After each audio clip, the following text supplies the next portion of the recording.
Presidency on Wednesday disclosed that President Bola Tinubu is ready to reshuffle his cabinet. Bayo Onanuga, special advisor to the President on Information and Strategy, disclosed this while addressing a press conference at the State House in Abuja.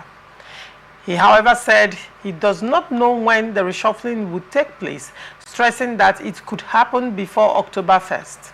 He said, "The president has expressed his desire to reshuffle his cabinet and he will do it. I don't know whether he wants to do it before October 1st, and he will surely do it. This is what I will say, but he has not given us any timeline." Speaking on the performance of the present administration, Onanuga said Tinubu had, during the last Federal Executive Council meeting, urged all ministers to go out there and speak about the activities of his administration. Onanuga further stated that some of the ministers have been media shy, television shy, radio shy, and he wants them to overcome all that and go out there and speak about what they have been doing. Because the feeling out there is that the government is not doing enough and the government has been doing a lot. And it is up to them to go out there and blow their own trumpet. Onanuga said they should go out there and talk about what their ministries have been doing. George, what do you have to say to this? Cabinet reshufflement imminent. Cabinet shake-up or reshuffle is what we call in political science consolidation of power by the leader. Okay. From time to time, every leader will have to reshuffle his cabinet to weed out those who are not loyal to him or who are not doing exactly what they should be doing to project the administration. So it is not new, it is not shocking to us because we know, if you look at the political trajectory of almost every president that have ruled, not just in Nigeria, it's a universal thing. From time to time, they change cabinet and bring in, add new energies, add new persons that will come and make things happen. So I think it's even long overdue. The president has been there for over a year, so there would have been some persons who are not performing optimally. Like the aide said here, that some of the ministers are television shy, they are radio shy. You've been working behind this, you've been working silently, but people don't even know. And we are in a time that people think, the citizens feel that the president is not doing enough. You don't expect the president to begin to go to announce what they have achieved in all sectors. Those things happen once in a while. It is you, as the minister, that will be doing it from time to time. If you look at what the FCT minister, Nyesom Wike, is doing, it's all over the news. It is deliberate. It is not just now that he's the FCT minister. When he was the governor of Rivers State, there was no program that he achieved that the media will not be aware, no matter how little. Because the media is, a way to disseminate this information that people from all walks of life will have to see. So the ministers have to begin to showcase what they have achieved. Because with those things, people will now be aware that the president is actually doing things. People are so fixated on the areas that are not moving well. Meanwhile, there are so many silent achievers somewhere. So what this man has done is to say, go all out there, begin to tell people what we have achieved, what we are doing, what we intend to achieve from now to so time and things like that. That will kind of assuage the feelings of the people. People will actually know that we are not just sitting here as lame ducks. We are actually here working for the development of Nigeria. So cabinet shake-up is a normal thing, to bring in fresh ideas. There are people who have been docile there, who are not performing optimally, who we are given the job as political patronage, based on based on the level of input they made during the electioneering that made the president to win the election and all of that. So they have served for a year plus. There's need to reshuffle the cabinet, bring in new ideas, new persons that will come with new ideas, innovative ideas that will move the government forward. So cabinet shake-up is consolidation of power in political science all over the universal thing. All right. Still talking of the cabinet shake-up, and you said that most of the appointments were based on, patronage or a kind of payback to persons that were instrumental to the emergence of the president. Now, Presidency has already said that this reshufflement will be performance-based. So if you have been performing well, probably you will still be retained. But if you have not been performing, then maybe you will have the axe will get you. But then the presidency has also come out to say that a lot of lobbying has been going on. In fact, that the president has been under immense pressure since the information of this eminent cabinet reshufflement, came out. And he even went further to say that they even advised the president to, relax when he traveled out of the country, to not come back for a few days, so that, the pressure will not intensify on him. Now, in the absence of the president, the lobbying has been heavy on Gbajabiamila, the chief of staff to the president. I mean, so now political godfathers who have their stooges and their minions, in the cabinet as ministers, are heavily lobbying, because when the minister is removed, to a large extent, your political relevance has dropped greatly. What do you have to say to that? Lobbying is political. Lobbying is not bribery. It is permissible within the political system to lobby. People will lobby with various things. Look at my antecedents. Look at what I did. Look at what I'm bringing to the table. This is what I can do to ensure this and that. It's normal. People will lobby. The final decision still rests with the president. The onus to appoint rests with the president. After lobbying, whether you lobby Gbajabiamila, he will also go back to his boss to say, based on this and that, I think this person fits the bill and all of that. The president will have to review some of those things and take his final decision, and the name will be sent to the National Assembly for study. When you say the final decision lies on the president, you also said that Gbajabiamila also has a role to play as well. He is the chief of staff to the president. And sometimes the president sometimes entrusts some of these things to his trusted aides. If he has entrusted Gbajabiamila with the person to receive some of these people who will definitely come, I think he has a role to play, to recommend. The final decision rests with the president. But this aides can the decision be influenced? Well, anybody, because the president is a human being. Can be influenced by based on their closeness. You've also not, somehow, people are not talking about the role of the First Lady in situations like this. Well, that is... But probably because it is not an official office recognized by law. Not an official office does not mean that the First Lady does not have a role to play. Or have powers. They have powers because, they have their inherent manipulative powers as women. Yes. Interesting. That's normal. That is something that is known to everybody. A woman that is married to someone for, that number of years, they would have had so many things together.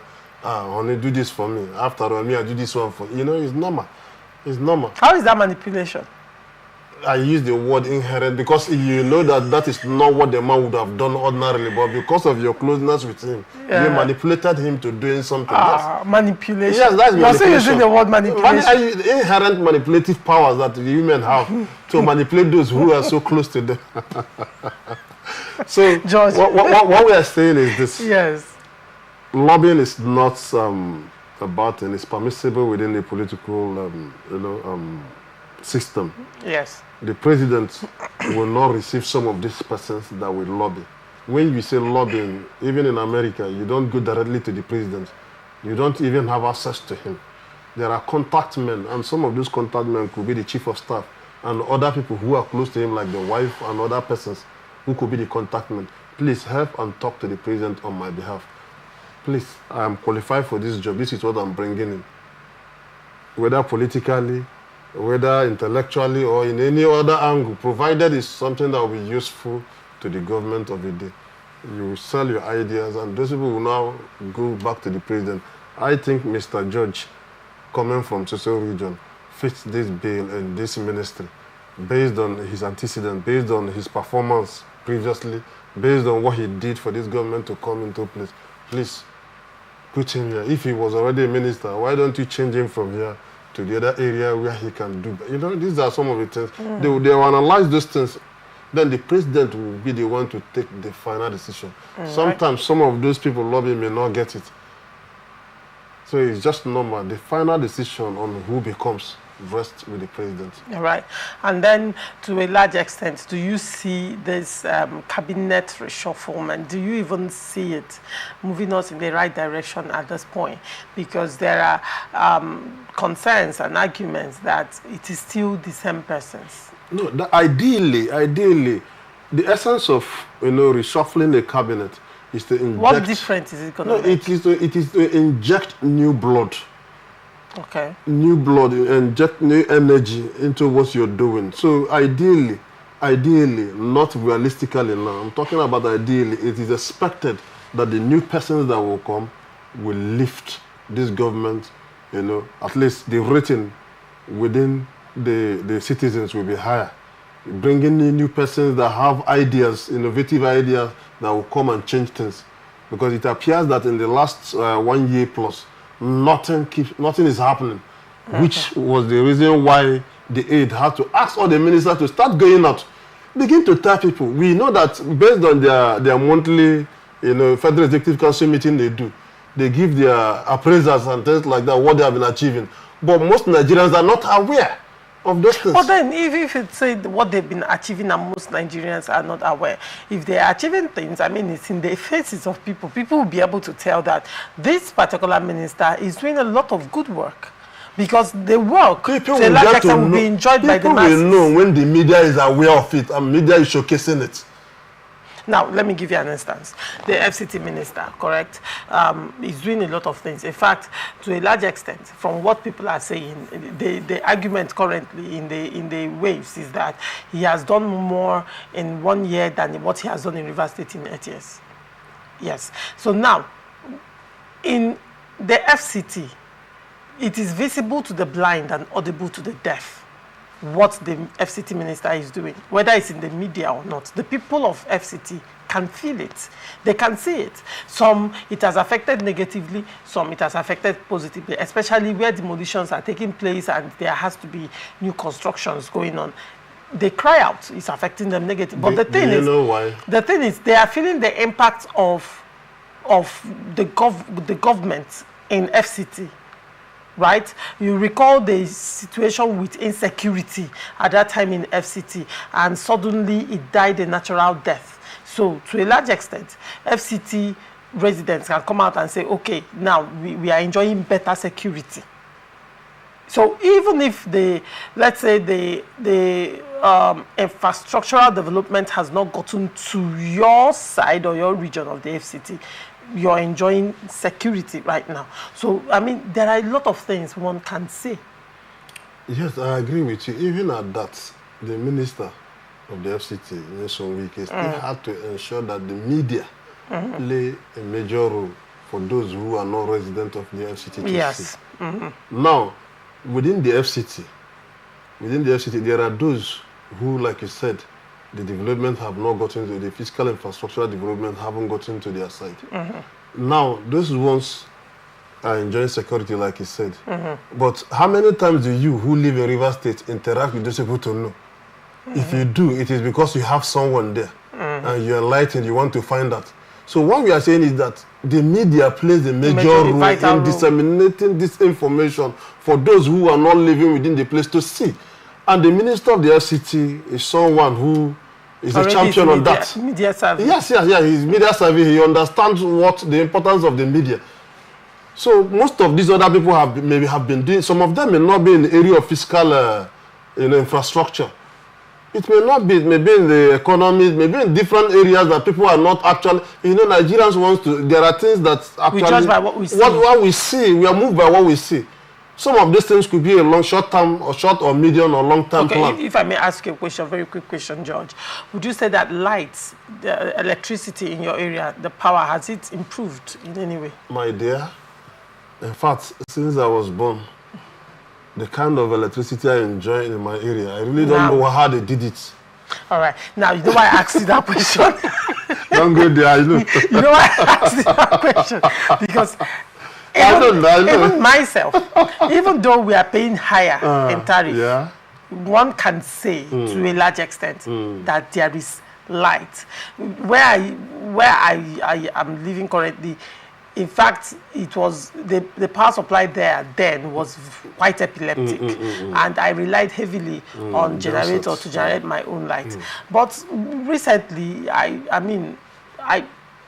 thankfully, I don't have to buy so much. I don't have to consume so much fuel because now I don't know how it happened, but then the light, the power supply in that area is amazing. You know why I asked you that question? Now, the Minister of Power does not need to come out on TV to tell me that they are working assiduously. That is because it's visible. There are things that are not visible to all the of us eyes. can feel it.